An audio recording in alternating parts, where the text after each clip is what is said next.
Que la main du Seigneur soit sur son Église. Devant nos voix, nous prions ensemble. Seigneur notre Dieu, je vois qui a bâti le fond de l'Église. Seigneur, Père éternel, Dieu de gloire, Seigneur, l'Église, Seigneur, Père éternel, je merci pour ça. Éternel, Seigneur, Père éternel, je l'Église, Seigneur,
Thank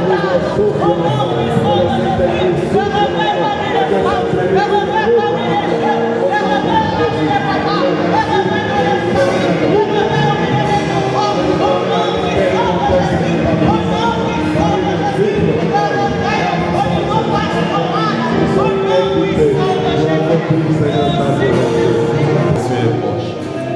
Jean-Baptiste aussi avant le précurseur avait prêché et répandé. Nous voulons voir une masse se répandre, se donner à Dieu dans notre pays ainsi que dans le monde.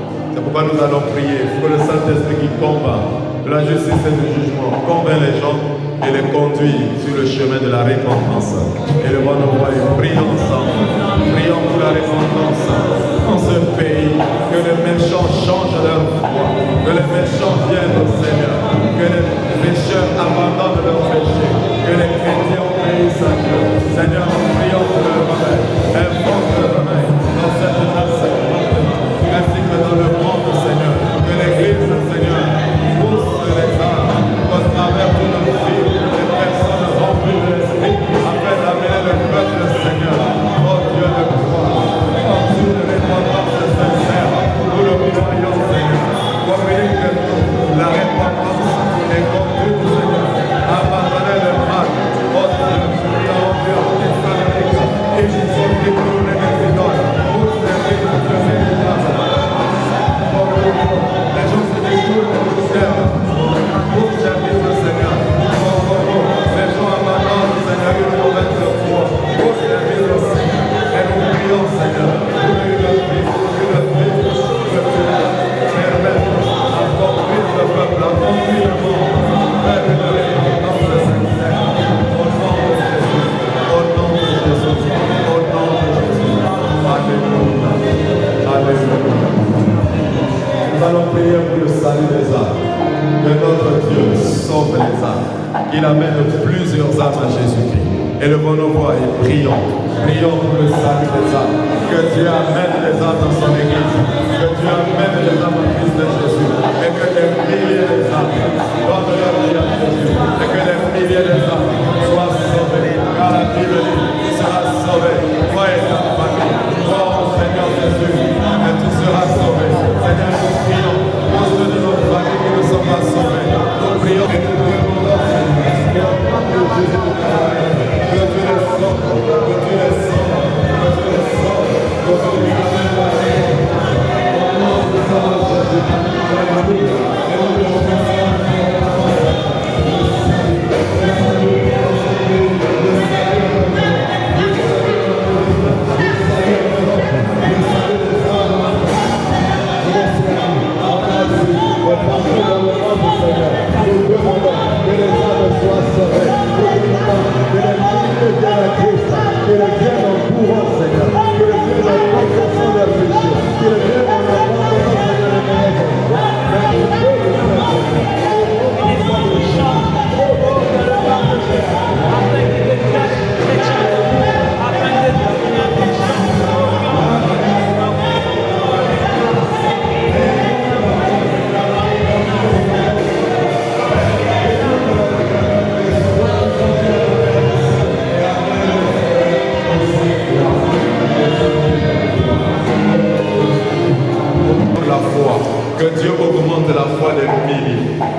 Élevons nos voix et prions ensemble.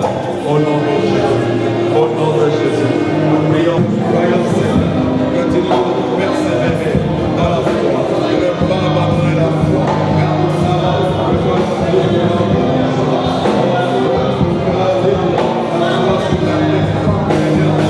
dit que la foi vient de son nom. Est-ce que nous comptons de la parole de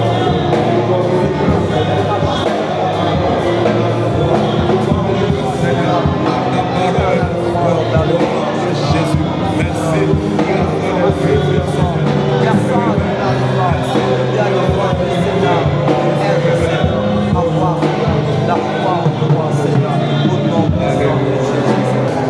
Les servants, que Dieu suscite des serviteurs, des servantes dans son église au Congo et dans son église au monde. Que Dieu soutienne encore tous ceux qui le suivent, qui le servent. Élevons nos voix et prions ensemble. Nous prions, Seigneur, pour le soutien des serviteurs. Nous prions, Seigneur, pour que Dieu suscite une nouvelle génération de serviteurs et de servants dans ta maison, dans ton église, dans le tu es qui pour les serviteurs, tu ne peux pas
prier pour le baptême de Saint-Esprit.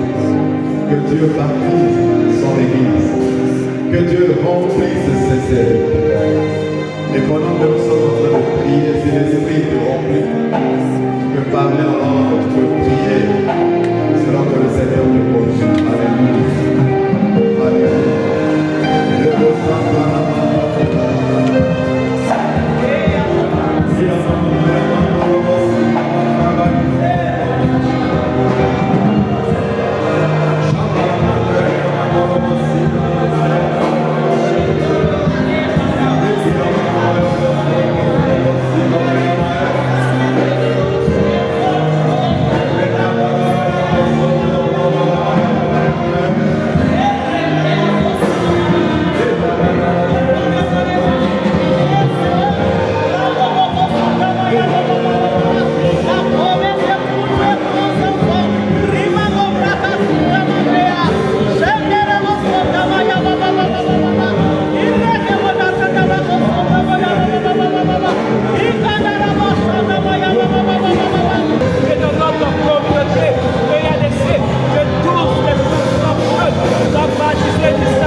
Permets au Saint-Esprit de te remplir au nom de Jésus.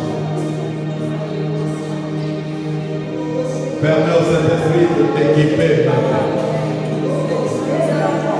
Permets qu'il te donne ce qui est nécessaire pour la vie chrétienne. Permets qu'il te donne ce qu'il faut pour ton ministère. Dimension spéciale de référence de ton peuple pour ce lieu maintenant.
Marc chapitre 1,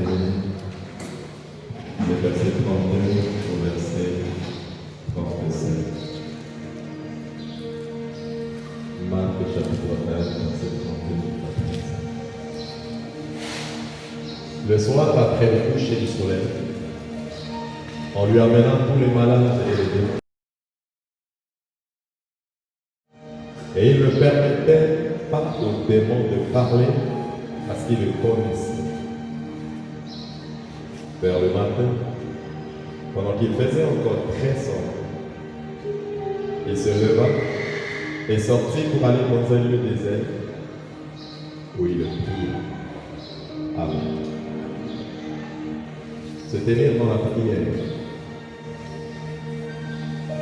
Quel est le thème de cette information que je veux partager avec vous pendant ce moment, se tenir dans la prière. Les serviteurs de Dieu accomplissent des grandes œuvres spirituelles. Nous confrontons le royaume des ténèbres. Nous avons des personnes malades, des démoniaques. Nous avons des gens qui ne sont pas sûrs de leur avenir. Et Dieu nous appelle à accomplir cette tâche. En tant qu'enfant de Dieu, en tant que peuple de Dieu, notre réussite ne dépend pas des efforts que nous fournissons, ni de nos moyens financiers. Mais notre réussite dépend de Dieu et de l'Esprit de Dieu. Amen. C'est la raison pour laquelle il faut utiliser le moyen que Dieu nous a donné pour réussir ou pour être efficace. Et ce moyen n'est rien d'autre que la prière. Tenons-nous dans la prière. Je tiens à vous encourager encore à mener une vie continuelle de prière. Ce texte nous parle du Seigneur Jésus qui arrive à Capernaum et qui a rencontré une situation telle que la Bible nous a révélée ici.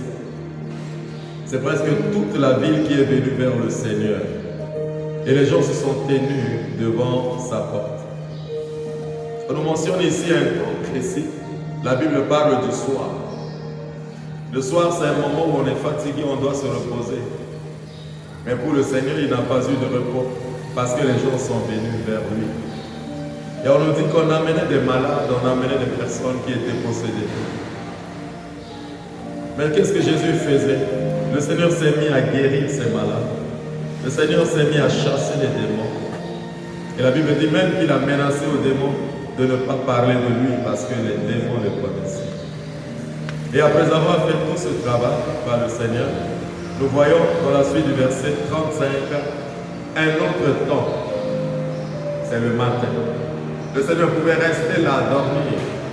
Mais en ce matin, la Bible dit qu'il s'est levé très tôt pendant qu'il ne faisait pas encore jour et il est allé. Comme dans la Bible, nous avons vu beaucoup de gens dont la vie est une vie de prière. 3 raisons rapidement qui nous aident à comprendre pourquoi il faut se tenir dans la prière. Lorsque nous considérons le verset 32 et 34, je vais parler sur les différents services ou les ministères. Nous devons nous tenir dans la prière à cause de notre ministère, à cause du service que nous faisons pour Dieu. L'Église ne sera pas efficace si le peuple ne se tient pas dans la prière. Les chantres, par leur ministère, n'arriveront pas à bénir le peuple, à les conduire devant Dieu dans l'adoration s'ils ne se tiennent pas dans la prière. Les protocoles ou les gens qui accueillent peuvent être envoûtés même à la porte de l'Église si eux-mêmes ne se tiennent pas dans la prière. Et le message prêché ne sera pas puissant pour amener les gens à la repentance ou pour guérir les malades, chasser les démons, si nous n'arrivons pas à être une église qui se tient dans la prière. À cause de notre service, à cause de notre ministère, tenons-nous dans la prière. Amen. Engageons-nous tous ensemble dans une vie de prière continuelle. Lorsque nous lisons la Bible, nous n'avons pas de temps précis, mais la Bible nous dit de prier en tout temps. Allez, continuellement, nous devons être en prière. Il y a des sujets qui montent en nous à chaque instant, communiqués par le Saint-Esprit. Ces sujets doivent nous amener à parler au Seigneur. Quelqu'un a-t-il un ministère Pour être efficace dans ton service, il faut te tenir dans la prière. Quelqu'un veut-il mener une vie chrétienne avec succès, triomphant sur le péché, le découragement et les forces de ténèbres? Il faut se tenir dans la prière. Deuxième raison, pourquoi nous devons nous tenir dans la prière? C'est pour avoir une communion avec Dieu. Pour avoir une communion avec Dieu. Le Seigneur a développé cette communion avec son Père. Du matin, le soir, à tout moment, Jésus parlait toujours. Je me souviens lorsqu'il est arrivé devant la tombe de Lazare, il y a quelque chose qui s'est passé. Les gens étaient en train de pleurer, de s'inquiéter. D'autres disent même ça, c'est son ami. On va voir s'il va le ressusciter. Et la Bible dit que Jésus a pleuré. Jésus a pleuré, pas parce que Lazare est mort, parce que pour Jésus, Lazare dort. Mais Jésus a pleuré à cause de l'incrédulité de ces gens. Ces gens ont vu les miracles que Jésus a opérés. Ces gens ont reçu la bonne nouvelle, mais ils sont arrivés à un point à ne pas croire. Et Jésus a pleuré. Mais j'ai aimé ce que Jésus a dit. Père, je sais que tu m'exauces toujours. Donc Jésus comprend que son temps avec le Père, le fait de se détenir dans la prière, a permis à chaque instant à son Père ou Dieu à pouvoir l'exaucer. Quand vous avez une bonne relation avec quelqu'un, vous n'allez pas avoir honte de vous approcher de cette personne pour lui demander quelque chose. Et même la personne avec laquelle vous êtes en bonne relation, quand vous lui demandez quelque chose, c'est difficile que la personne vous dise « je n'en ai pas ». Il y a des plans d'amitié qui sont là. Il y a des liens qui ont été tissés. Et la personne répondra automatiquement. C'est ce que le Seigneur veut. Nous devons nous tenir dans la prière afin d'avoir une vie de communion avec Dieu. Amen. Nous passons beaucoup de temps à regarder la télé. Parfois toute une nuit de télé. Pour certains, on reste avec les gens à causer, à parler des choses inutilement. Mais combien de temps nous prenons avec le Seigneur? Parfois quand nous commençons à prier, on somnole. Parfois notre pensée part loin. Entretenez votre communion avec le Seigneur par la prière et par la méditation de la parole de Dieu. Amen. J'aime ces deux personnes. Moïse, c'était un homme de prière. Il nous a enseigné qu'il a jeûné et il a prié pendant 40 jours, 40 jours. Quand la gloire de Dieu est venue sur le tabernacle, Moïse est entré. Il a vu la gloire. Il a échangé avec Dieu. Mais de l'autre côté, la Bible dit les gens étaient debout devant leur tente, devant leur maison. Ils observent ce qui se passe. Ne sois pas quelqu'un qui observe ce qui se passe avec Dieu. Sois quelqu'un qui bénéficie de ce que Dieu fait avec les gens. Amen. Mais lorsque Moïse est sorti de la tente d'assignation, vous connaissez la suite? Qui est resté? Il y avait la gloire. Il dit non, mon papa a expérimenté ça. Moïse, mon maître, a expérimenté ça. Moi aussi, je vais expérimenter. Et chacun de nous peut expérimenter ce que le pasteur expérimente. Développons notre communion avec Dieu. Josué était resté là. Mais dehors, il y avait des gens qui étaient dans leur rue. Certains dans leur maison, ils voyaient de loin la gloire. Mais ce qui se passait à l'intérieur, ils savaient. Faites de votre maison un endroit de la présence de Dieu. Faites de votre vie un terrain où le Seigneur peut atterrir à n'importe quel moment. Développer la communion. Quand nous faisons du mal à un ami, on demande pardon. De la même manière à Dieu, quand nous savons que ça ne marche pas, on demande pardon et on revient vers lui. Entretenez votre vie de prière à cause de votre communion ou pour votre communion avec Dieu. Alors solidifions notre communion par la prière. Troisièmement, se tenir dans la prière. Pour quelle raison? Pour avoir une consécration totale ou parfaite. À cause d'une consécration.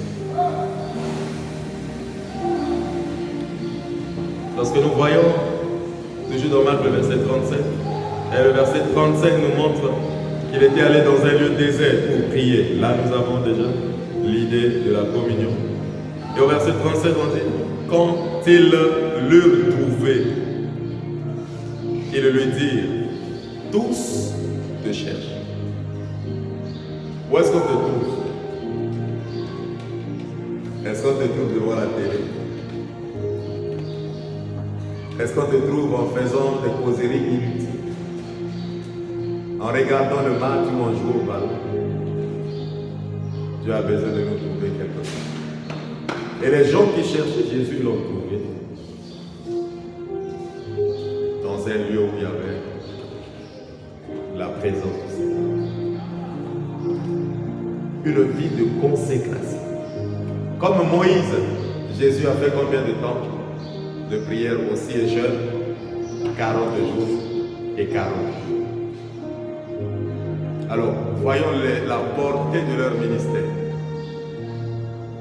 Il nous enseigne que l'Église sera efficace si et seulement si nous apprenons à prier. Mais en plus de la prière, notre consécration. Notre consécration. Je ne peux pas passer toute une semaine sans pour autant m'approcher du Père. Il veut que nous nous approchions de lui. À l'église, tout comme dans nos maisons, un peu partout, nous sommes appelés aussi à faire un service pour Dieu. Et consacrons-nous à notre service ou à notre ministère. À l'église de Jérusalem, les gens chamaillent à cause de la nourriture.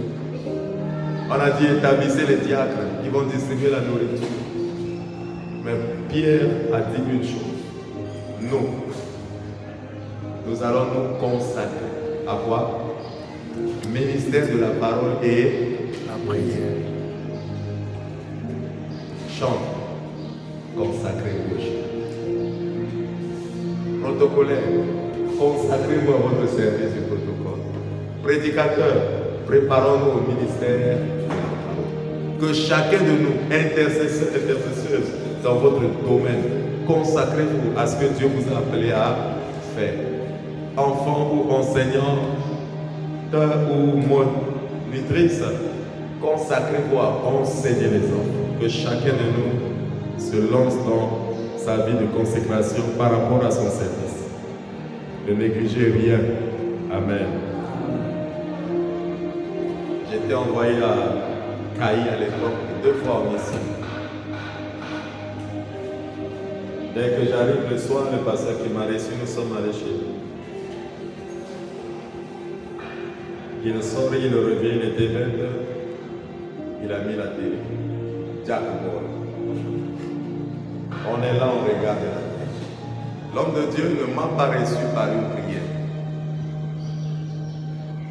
On a regardé la télé 1h du matin. Je suis allé dormir, je l'ai laissé au sein. Le jour suivant, 20h, télé. On a regardé la télé jusqu'au-delà de minuit. Le 3e jour, j'ai commencé à me déranger. Il y a quelque chose qui ne passe pas dans ma vie. Et après, quand on a allumé la télé, je suis allé dans ma chambre. J'ai fermé. Et je suis resté dans ma chambre. Ça arrive que même les hommes de Dieu, nous n'avons pas de vie de prière. Ça arrive même responsables à l'église. Nous faisons tout par habitude. Tout par habitude. Mais Dieu veut que nous puissions nous consacrer. Est-ce qu'on peut décider de se consacrer à la prière? Est-ce qu'on peut décider de se consacrer pour Dieu? Est-ce qu'on peut décider de chercher continuellement la présence de Dieu? Conclusion, si nous faisons ces choses, notre vie personnelle va changer. Notre vie personnelle. Il y a certains péchés qui vont disparaître demain. la soif de Dieu, la soif de service va nous gagner. Et on ne servira pas Dieu pour qu'on nous donne l'argent. Alors impliquons-nous réellement dans ce que Dieu nous demande de faire pour que nous vivions un moment de réveil, un moment béni. Que le Seigneur nous bénisse. Nous allons juste nous incliner en grâce à Dieu par rapport à ce message que nous venons d'écouter. Alléluia. Alléluia. Je te bénis, Seigneur. Je te bénis. Je vois des milliers qui vont chercher Dieu, Père, par la prière. Des milliers qui vont chercher Dieu maintenant, par la méditation de sa parole. Seigneur, nous allons abandonner les distractions, les plaisirs du monde, et nous allons te chercher. Nous allons vivre un réveil, Seigneur. Nous allons vivre un temps de renouveau. Nous allons vivre, Seigneur, oh Dieu, un rétablissement au nom puissant de Jésus. Merci pour cette soif que tu communiques à ton Église, à tes serviteurs et à tes servants, pour ce pays, au Congo ainsi que dans le monde entier, pour que nous vivions et expérimentions les merveilles. Alléluia. J'ai soif de ta présence, divin chef de ma foi.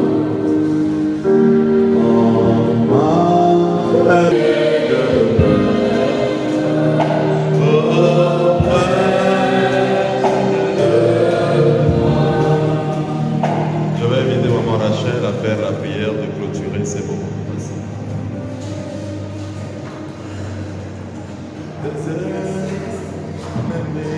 Tu as aimé, tu as manifesté ton amour, Seigneur notre Dieu. Tu t'es sacrifié, Seigneur, à la croix de Golgotha à cause de nous, Seigneur notre Dieu, afin que nous puissions être, Seigneur notre Dieu, les membres de ton corps, Seigneur notre Dieu. Seigneur, ceux-là, Père éternel, qui soient capables, Seigneur mon Dieu, d'apporter le témoignage de Jésus-Christ partout dans le monde et d'être, Seigneur mon Dieu, mon roi, des chrétiens fidèles, Seigneur, à l'image de Christ.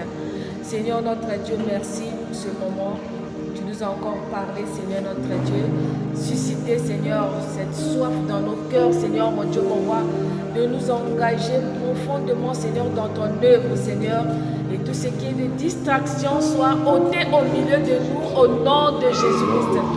Nous avons besoin de toi, Seigneur. Soutiens-nous et fortifie-nous, Seigneur mon Dieu, dans la marche avec toi, Seigneur notre Dieu. Oui, Père, tu prépares des choses merveilleuses pour nous, Seigneur notre Dieu. Implique-nous, Seigneur notre Dieu, Père éternel, dans ton plan, Seigneur mon Dieu. Oh, Père de réveil, Seigneur. Père éternel, merci, Seigneur, pour ce moment, Seigneur notre Dieu, de ce que tu prends soin, un soin particulier pour chacun de nous. Nous croyons, Seigneur notre Dieu, Père éternel, que ce moment, Seigneur, tu l'as prévu pour nous, Seigneur, afin de nous préparer et de nous préparer pour de grandes choses, Seigneur notre Dieu, que tu es en train de préparer, Seigneur. Papa, te rendons toute la gloire. À toi tout l'honneur et à toi toute la gloire. Merci de saisir, Seigneur, le cœur de tout un chacun, Seigneur, ici présent, Seigneur notre Dieu. Et que, Père éternel, que tu nous transformes, Seigneur, mon Dieu, par la puissance du Saint-Esprit et que nous puissions accomplir, Seigneur, ce que toi tu veux que nous puissions faire. Dispose nos cœurs, Seigneur, notre Dieu, et rends-nous utiles, Seigneur, mon Dieu, mon roi, pour être utilisés, Seigneur, mon Dieu, dans ce monde et dans notre milieu, Seigneur. Papa, à toi toute la gloire et à toi tout l'honneur. Dans le nom puissant de Jésus-Christ, ainsi nous avons prié. Amen. Nous avons prié.